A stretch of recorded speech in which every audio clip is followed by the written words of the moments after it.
خیلی خوب ضبطه خیلی سلام بر بچه های گل، خیلی خوش اومدید به ویدیو من. چون که این ویدیو اینکه من بدون اینکه بشنوم بازی رو رفتم. آره یعنی اینکه شما میشنوید ولی من نمیتونم بشنوم، خیلی بده.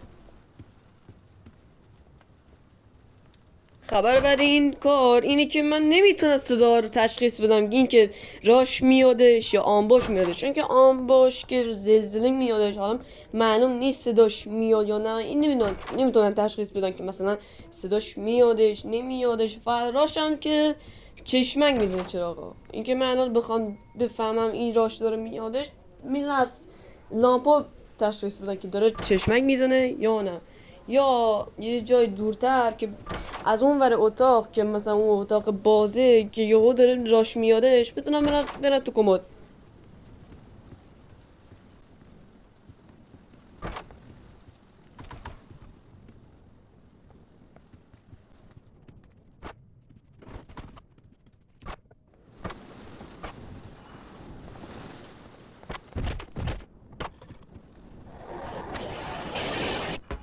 این که من چطوری زنده مونه از علامت لامپا که داشتن چشمک میزده بودن. بابام زان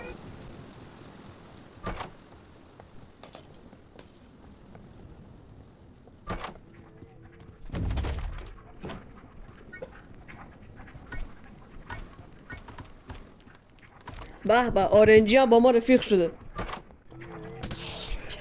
اومد. واسه اومد یا نه؟ صداش میاد. بذار ببینیم، یه لحظه واسه.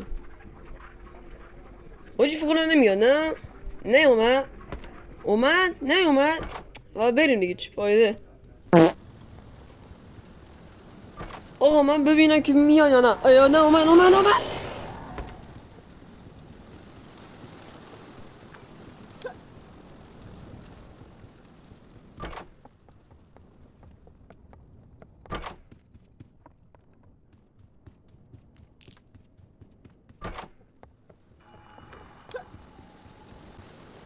نمیدونم چطوری با این لگ زنده موندم، چون که این سیرچه حالا اسمش نمیدونم.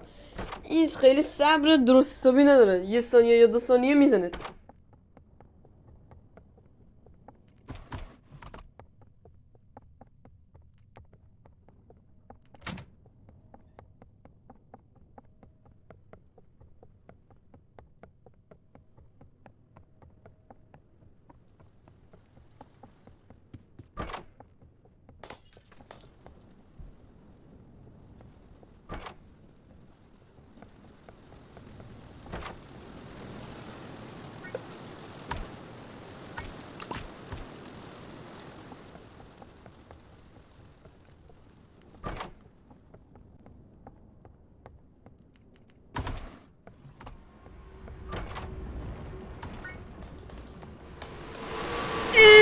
چطوری اومدی؟ اصلا زلزله ای نشد.